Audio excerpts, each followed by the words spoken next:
Aerial mechanics are undoubtedly needed for ranking up these days.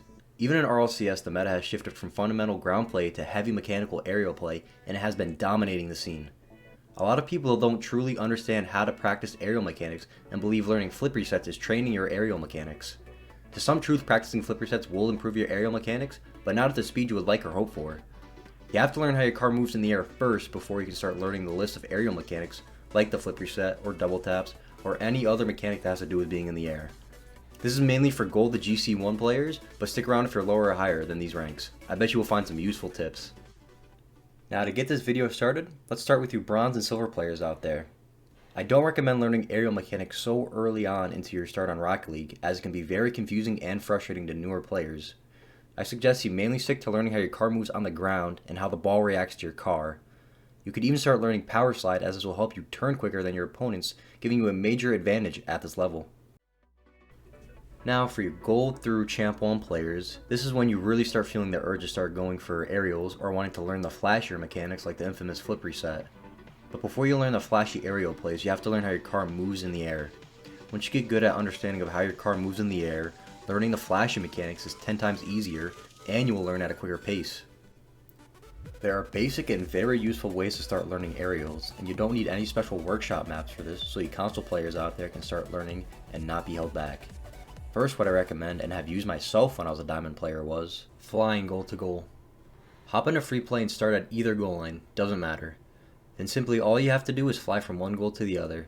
Mainly focus on keeping your car at the same level in the air, and make sure the nose of your car is tilted at about a 70-degree angle, so you're going forward and not going straight up or backwards as you aerial. This helps with the most basic of aerials, so it might be easy to pick up, so don't be afraid to up the ante by flying closer to the ground without touching it, or even adding in an air roll or two. Next, I recommend a drill I call the sumo circle. There is a ring dead center of the field that the ball spawns in. I like to call it the neutral zone. While on free play, go to the neutral zone without touching the ball to find the circle. Now all you're going to do is to start to aerial and a circle around the ball using the sumo circle as your guide. You want to keep ball cam on while flying and stay as close as possible to the sumo circle without going inside of it.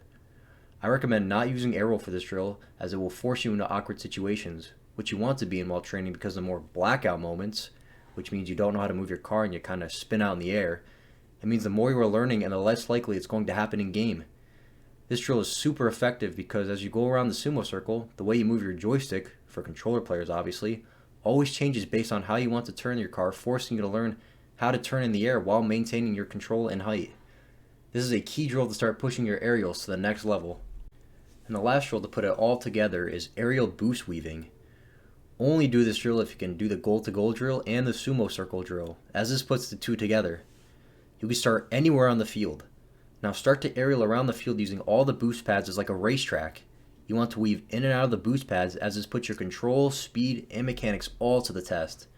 You can make any track you want through the boost pads, but the further from the center of the field you go, the more difficult it gets.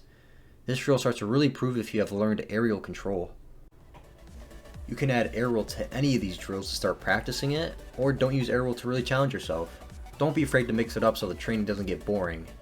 You will challenge yourself more by adding air roll, doing no air roll, or mixing them both together to feel how they all work in tandem. And also, don't be afraid to jump around a bit. For say the goal to goal is very easy for you, start with the sumo circle drill. You have to gauge yourself and use what will benefit you the most. Also, I recommend you do this training pack before and after using these drills to see how much your mechanics have improved. This might be difficult for you at the start, but I promise if you do these drills for 5 to 10 minutes a day for as little as 2 weeks, this training pack will be super easy for you. The code for the training pack will be down in the description.